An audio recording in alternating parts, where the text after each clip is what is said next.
नमस्कार दोस्तों। आप सभी का स्वागत है हमारे YouTube channel study for general competition. देखिए, यहाँ पे यूपी पुलिस के लिए कोर्स चल रहा है और उससे संबंधित हम वीडियो डाल रहे हैं, आपको कंटेंट दे रहे हैं। हमने क्या फिजिक्स चला रखा है, तो फिजिक्स से संबंधित जो भी चीज़ें हैं हम इसमें जो जीएस के रूप में एग्जाम में पूछी जाती हैं उससे संबंधित हम वीडियो बना रहे हैं। तो इसमें हमने जो पहली वीडियो बनाई थी, इसमें जो पहला लेक्चर पढ़ा था उसमें हमने भौतिक राशियों के बारे में पढ़ा था। हमने फिजिक्स का जो सिलेबस है वो भी डिस्कस कर लिया है और अब हम क्लास पे आ गए हैं। ठीक है, तो अब जो नेक्स्ट क्लास है हमारी, आज की जो क्लास होगी वो फोर्स पर होगी। वैसे तो यह क्लास भी भौतिक राशियों में से ही एक राशि है, जो बल है ये भी भौतिक राशियों का ही एक पार्ट है, लेकिन इस बल को हम थोड़ा अलग से पढ़ेंगे कि बल क्या होता है। तो इसमें सबसे पहले आप देखते हैं बल के लिए, तो बल क्या है, यानी कि फोर्स, यानी कि ऐसी राशि जो किसी द्रव्यमान में त्वरण उत्पन्न कर दे तो बल कहलाती है। का मतलब होता है, देखो, ऐसी राशि का मतलब है किसी भी द्रव्यमान में, द्रव्यमान का मतलब है जो चीजें वजन रखती हो या जिसका द्रव्यमान होता हो या जो दिखाई देती हो, वही द्रव्यमान है। ठीक है, और जो दिखाई नहीं देता वो क्या है, एनर्जी है। तो जो भी द्रव्यमान है उसमें जब कोई ऐसी राशि जो उसमें त्वरण उत्पन्न कर दे, त्वरण का मतलब होता है वेग, जब उसमें वेग उत्पन्न कर दे तो वो क्या कहलाता है, वो फोर्स कहलाता है। इसे ऐसे समझिए, जैसे आप मेहनत करते हैं एग्जाम की तैयारी के लिए, और आप मेहनत करते हैं और आपका एग्जाम क्लियर हो जाता है, तो ये क्या है, ये भी एक प्रकार का फोर्स ही है। तो आपकी जो तैयारी थी उसमें त्वरण उत्पन्न कर दिया, यानी कि उसका उसको परिवर्तित कर दिया, तो वो क्या लगा, उसके पीछे मेहनत का बल लगा। तो ऐसे ही किसी भी चीज को या उसकी स्थिति में जो परिवर्तित कर दे, विस्थापन कर दे उसे, तो उसे क्या कहेंगे, बल कहेंगे। लेकिन देखो, इसमें एक चीज और समझने की बात है, जैसे दीवार है, दीवार पे हम ताकत लगाते हैं और दीवार को हम हिला नहीं पाते, तो उसमें विस्थापन जीरो है। आपने फुल फोर्स लगाया लेकिन विस्थापन क्या है, जीरो है। तो इसका मतलब क्या हुआ, इसका मतलब ये हुआ कि आपका फोर्स भी जीरो ही होगा। इसे ऐसे समझिए कि फोर्स जीरो कैसे होता है। एफ बराबर, आपने पढ़ा होगा छोटी क्लासों में, छोटी का मतलब एकेडमिक में आपने पढ़ा होगा कि एफ बराबर एम में होता है। एफ का मतलब क्या होता है, फोर्स होता है। देखो, F equal to M A. तो एम क्या है, एम है द्रव्यमान। एम क्या है, एम है द्रव्यमान, और ए क्या है, इसे एक्सेलरेशन कहते हैं, यानी कि त्वरण। इसे एक तरीके से आप वेग समझ लीजिए। और एफ क्या है, ये है फोर्स। एफ क्या है, फोर्स। तो फोर्स बराबर द्रव्यमान गुणा त्वरण। तो जब जब द्रव्यमान तो आपका कितना भी हो, अगर त्वरण आपका जीरो है तो फोर्स भी आपका क्या हो जाएगा, जीरो हो जाएगा। इसलिए दीवार में जब ताकत लगाते हैं और उसे आप हिला नहीं पाते, तो आप कितनी भी ताकत लगा दीजिए, अगर दीवार 1 सेंटीमीटर भी नहीं हिली है, 1 मिलीमीटर भी नहीं हिली है, यानी कि त्वरण जीरो है, तो फोर्स क्या माना जाएगा, फोर्स माना जाएगा शून्य। तो इसे कहते हैं, यानी कि फोर्स का शून्य। लेकिन अगर आपने किसी वस्तु में विस्थापन कर दिया, आपने दीवार को 10 मीटर हटा दिया, तो फिर उसको फोर्स बराबर द्रव्यमान गुना त्वरण, जो जो दीवार का द्रव्यमान है और उसका जो विस्थापन है उससे गुणा करके निकाल देंगे कि आपने कितना फोर्स लगाया हो। इस तरीके से फोर्स यानी कि बल का आपको समझ में आया कि बल किसे कहते हैं। बल एक ऐसी राशि है जो किसी द्रव्यमान में त्वरण उत्पन्न करने की क्षमता रखती है, उसको बल कहा जाता है। ठीक है, तो देखो, बल ब्रह्मांड में 4 प्रकार के होते हैं। ब्रह्मांड में कितने प्रकार के बल होते हैं, 4 प्रकार के बल। इन्हीं बलों को हम पढ़ेंगे। वैसे तो बल बहुत टाइप के होते हैं, लेकिन सभी चारों के चारों बल, सभी के सभी बल इन चारों बलों के अंतर्गत ही रहते हैं, इनसे बाहर नहीं जाते। देखो, हम समझेंगे इन्हें कैसे रहते हैं। जैसे ये है नाभिकीय बल। तो नाभिकीय बल को आपने देखा, यह है नाभिकीय बल, यानी कि न्यूक्लियर फोर्स। नाभिकीय बल, न्यूक्लियर, न्यूक्लियर का मतलब परमाणुविक फोर्स, यानी कि आणविक बल। इसे कहते हैं आणविक बल। यानी कि ये ब्रह्मांड का सबसे प्रबलतम, प्रबलतम का मतलब है सबसे सबसे ज्यादा लगने वाला, यानी कि जब वस्तुओं के बीच में सबसे अधिक बल लगता है तो उसे क्या कहते हैं, सबसे प्रबलतम बल है। तो लेकिन इसकी एक खासियत है कि ये केवल नाभिक में ही लगता है, यानी कि जो परमाणु है आपका, जैसे यहाँ देखिए, जैसे ये कोई अणु है या परमाणु है, तो इसका जो नाभिक है, इसके नाभिक में जो प्रोटॉन उपस्थित है, इसके नाभिक में जो प्रोटॉन उपस्थित है, उनके बीच में ये बल लगता है। देखो, एक बात और समझिए इस बात को, कि ये जो प्रोटॉन है दोनों, ये प्रोटॉन पर सेम आवेश होता है, प्लस प्लस। ठीक है, लेकिन फिर भी सेम आवेश होने की वजह से ये दोनों एक साथ रहते हैं, कहाँ, नाभिक में। किसके कारण, नाभिकीय बल के कारण। अगर नाभिकीय बल नहीं होगा तो ये एक साथ नहीं रह सकते। इसका मतलब ये है कि नाभिकीय बल इतना प्रबल बल है कि दो विपरीत परिस्थितियों में, यानी कि दो विपरीत आवेश वाली चीजों को भी आपस में जोड़ के रख सकता है। तो ये पूरे ब्रह्मांड का, यूनिवर्स का सबसे प्रबलतम यानी कि सबसे मजबूत बलों में से एक बल कहलाता है। लेकिन इसकी एक खासियत है, ये ऐसे ही नहीं लगता कि कहीं भी लग जाता है। इसकी एक खासियत है कि तब लगता है जब दो वस्तुओं के बीच की दूरी, जैसे मान लिया एक ही वस्तु है और एक वस्तु ये है, तो इनके बीच की दूरी अगर 10 की घात -15 मीटर है तो ये बल लगेगा, नहीं तो ये बल काम नहीं करता। इसलिए इस बल को समझने के लिए आणविक बल यानी कि आणविक स्तर पर जाना पड़ता है। इसलिए देखो, दुनिया में अगर पूरी दुनिया में सभी वस्तुओं पर नाभिकीय बल लगने लगे तो पूरा ब्रह्मांड यानी कि पूरी दुनिया, यानी कि पृथ्वी, ये सूर्य, ये चंद्रमा, ये सब जितने भी ग्रह हैं, ये सब कहाँ इकट्ठे हो जाएंगे? एक पॉइंट पे इकट्ठे हो जाएंगे, यानी कि पूरा ब्रह्मांड एक बिंदु बन जाएगा अगर पूरे ब्रह्मांड में नाभिकीय बल तभी यानी कि असमान दूरी पर लगने लगे। लेकिन ये कब लगता है?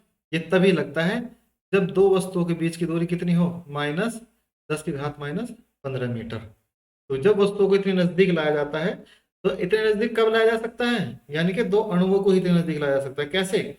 इसे ऐसे समझिए जैसे 0.0000 यानी कि 14 बार 0 और फिर 1। तब किसी वस्तु के बीच की इतनी दूरी होगी तभी ये आणविक बल लगता है।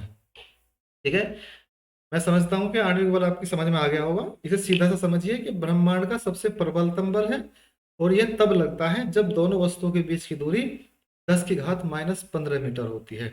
तो ये क्या है? परमाणु के केंद्र में लगता है, यानी कि प्रोटोनों पे लगता है। जो परमाणु के किसी भी वस्तु का जो केंद्र है, उसका अणु का जो अणु है उसमें, उसका जो केंद्र है उसमें ये बल लगता है। समझ में आ गया होगा। अब चलते हैं अगले नंबर, दूसरे बल पर। दूसरा बल है विद्युतीय बल, यानी कि विद्युतीय बल कह लीजिए या इसे मैग्नेटिक फोर्स कह लीजिए, चुंबकीय बल भी इसे आप कह सकते हैं। तो चुंबकीय बल यानी कि मैग्नेटिक फोर्स, यानी कि ब्रह्मांड का दूसरा प्रबलतम बल है जो 5 से 10 सेंटीमीटर तक लगता है। इसका मतलब देखो क्या है? 5 से 10 सेंटीमीटर का मतलब क्या है? यानी कि कोई वस्तु जब 5 से 10 सेंटीमीटर के बीच में रखी रहती है तो ये बल काम करता है। ठीक है, जैसे आपने देखा होगा दो चुंबक हैं, जैसे जैसे एक चुंबक ये है, ठीक है, और एक चुंबक ये है। तो इनकी दूरी अगर आप 10 सेंटीमीटर से, या यानी कि एक फिक्स या 1 मीटर से ज़्यादा कर देंगे, कोई बड़ी बड़ी चुंबक की बात नहीं कर रहा मैं, जैसे दो छोटी चुंबक हैं उनके बीच की दूरी को 5-10 सेंटीमीटर तक रखते हैं तो आपस में ये बल लगेगा और एक दूसरे की ओर प्रतिकर्षित होंगे या आकर्षित हो जाएंगे, तो ये बल काम करेगा। ठीक है, लेकिन मान लीजिए दो छोटे चुंबक हैं, ठीक, एक ये है और एक ये है, या ये दूसरी, ये समझिए ये दूसरी ये है, तो इन दोनों के बीच में जो बल है वो काम नहीं करेगा, क्योंकि मान लीजिए ये दूरी जो है, मान लीजिए ये दूरी 10 मीटर की है, मान लीजिए ये दूरी 10 मीटर की है और चुंबक छोटी है तो ये बल काम नहीं करेगा। मान लिया ये दोनों चुंबकों के बीच की दूरी 1 किलोमीटर है तो ये बल काम नहीं करेगा, यानी कि इन्हें नजदीक लाया जाएगा।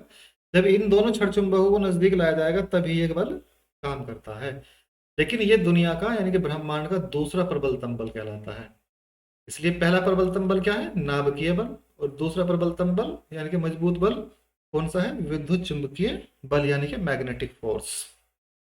ठीक है, तीसरा बल पढ़ते हैं वांडरवाल बल यानी कि वांडरवाल फोर्स। यह तीसरा सबसे प्रबल बल है जो गैसों के मध्य लगता है। देखो, ये जो हमने ऊपर के दो बल पढ़े, नाभिकीय बल, एक तो हमने नाभिकीय बल पढ़ा और दूसरा हमने मैग्नेटिक फोर्स पढ़ा। इनके अलावा गुरुत्वाकर्षण बल को छोड़कर जितने भी दुनिया में बल हैं, गुरुत्वाकर्षण बल को छोड़कर जितने भी दुनिया में बल हैं, वे सारे बल किसके अंतर्गत आते हैं? वे सारे के सारे बल आते हैं आपके गुरु सॉरी वो सारे के सारे बल किसके अंतर्गत आते हैं? आपके वांडरवाल बल के। तो ये इसे ऐसे समझिए जैसे गैस है, ये किसके बीच लगता है? गैस के अणुओं के बीच में। ये किसके बीच लगता है? गैस के अणुओं के बीच में लगता है। पेन ले लेते हैं, इसमें थोड़ी प्रॉब्लम हो रही है, एक सेकंड रुकिए। हाँ, हो गया। तो ये गैस के अणुओं के बीच, जैसे ये गैस का एक अणु ये है, एक अणु ये है, एक अणु ये है, एक अणु ये है, एक अणु ये है, एक अणु ये, तो इनके बीच में कौन सा बल काम कर रहा है जो इसको रोके हुए है? वंडरवाल। यानी कि एनवायरमेंट जो है पृथ्वी पर, उसमें गुरुत्वाकर्षण का तो यूज है ही है, लेकिन वंडरवाल का भी बहुत बड़ा इंपॉर्टेंट रोल है। यानी कि जो गैस हैं आपस में एक दूसरे से जुड़ी रहती हैं, इनके जो अणु जुड़े रहते हैं, वो किस बल के कारण जुड़े रहते हैं? वांडरवाल बल के कारण। ये पृथ्वी पर तीसरा प्रबलतम बल है, पृथ्वी पर नहीं पूरी ब्रह्मांड में ये प्रबलतम बल है तीसरा। ठीक है, तो तीन बल हो गए, नाभिकीय बल, ठीक है, दूसरा बल मैग्नेटिक फोर्स चुंबकीय बल, और तीसरा बल वंडरवाल बल। अब पढ़ते हैं चौथा बल। चौथा बल कौन सा है? गुरुत्वाकर्षण बल। देखो गुरुत्वाकर्षण बल यह है, इसमें क्या लिखा हुआ है? यह अनंत दूरी पर भी लगता है, अनंत दूरी पर भी लगता है। अर्थात पृथ्वी या ब्रह्मांड में कहीं भी कोई चीज उपस्थित है, जैसे मान लिया आप पृथ्वी पर हो यहाँ, जैसे मान लिया ये पृथ्वी है और आपकी ये स्थिति है, और ये चंद्रमा है, तो चंद्रमा का गुरुत्वाकर्षण बल भी आप पर काम करेगा। ये सूर्य है, मान लेते हैं ये सूर्य है, पृथ्वी पर ये सूर्य है, इसका सूर्य का गुरुत्वाकर्षण बल भी आप पर काम करेगा। और ये सूर्य का गुरुत्वाकर्षण बल केवल सूर्य आप पर ही नहीं, ये पृथ्वी पर भी काम करेगा, फिर ये चंद्रमा पर भी काम करेगा, चंद्रमा का सूर्य पर भी काम करेगा, चंद्रमा का पृथ्वी पर भी काम करेगा, और पृथ्वी का फिर चंद्रमा पर भी काम करेगा।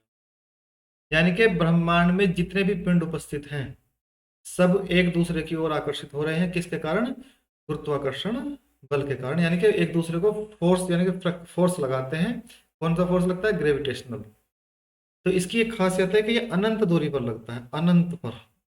यानी कि अगर कोई अंतरिक्ष में कोई बहुत दूर, अंतरिक्ष में मान लेते हैं अंतरिक्ष में कोई दूर पिंड है, मान लिया अंतरिक्ष में कोई, मान लिया ये अंतरिक्ष में कोई पिंड है और आपकी स्थिति ये है, हाँ, तो आपके और उस पिंड के बीच में भी एक बल काम कर रहा है। वो कौन सा है? गुरुत्वाकर्षण बल।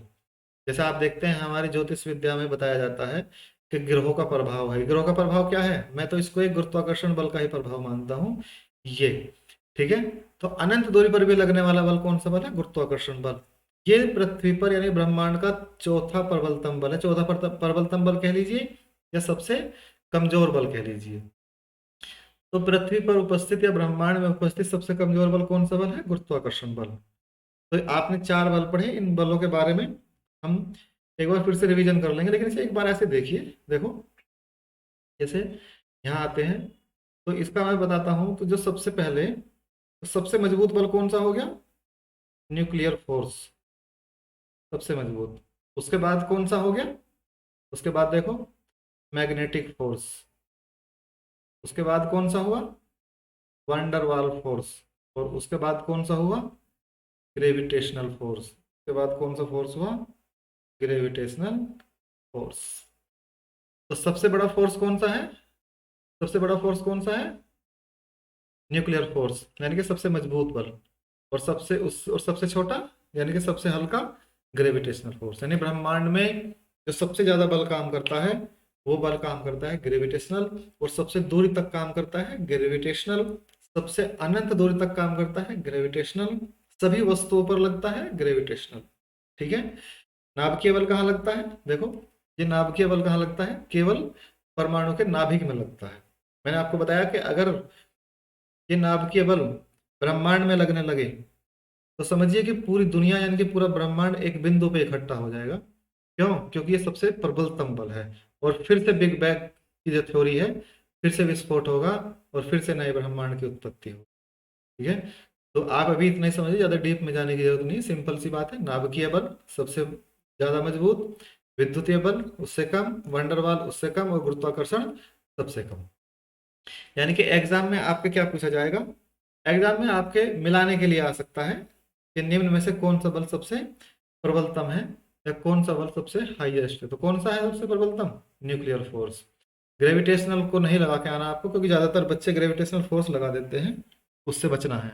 ठीक है, और जितने भी इन तीनों बलों को छोड़ के, न्यूक्लियर फोर्स, मैग्नेटिक फोर्स और ग्रेविटेशनल फोर्स, इन तीनों बलों को छोड़ के जितने भी बल है, सहसंजक बल, असंजक बल या वस्तुओं के बीच लगने वाले और जितने भी बल है, वे सब किस में आते हैं? वान डेर वाल बल में आते हैं। ठीक है, इसलिए इसे हमने समझा आज की क्लास को, गुरुत्वाकर्षण बल से लेकर हमने नाभिकीय बल, ये हमने फोर्स पढ़ा है। ठीक है, तो फोर्स के बाद अब हम जो न्यूटन के जो नियम है उनको पढ़ेंगे, अगली क्लास में लेकर आऊंगा मैं। न्यूटन के नियम पढ़ेंगे और उससे संबंधित सवाल जो लगते हैं एग्जाम में, कैसे सवाल पूछे जाते हैं, उनसे संबंधित हम चर्चा करेंगे। तो मैंने आपको बताया इसका इसका कैसे बनेगा इसका क्वेश्चन, कि सबसे जो सबसे प्रबलतम बल है कौन सा बल है? Nuclear force. ठीक है, इसी के साथ आज की हम क्लास यहीं इसको समाप्त करते हैं, और इसके लिए सभी को धन्यवाद। और अधिक से अधिक कंटेंट के लिए हमारे चैनल से जुड़े रहिए और अपनी तैयारी को अच्छा बनाइए, लाभ उठाइए उसका। Thank you.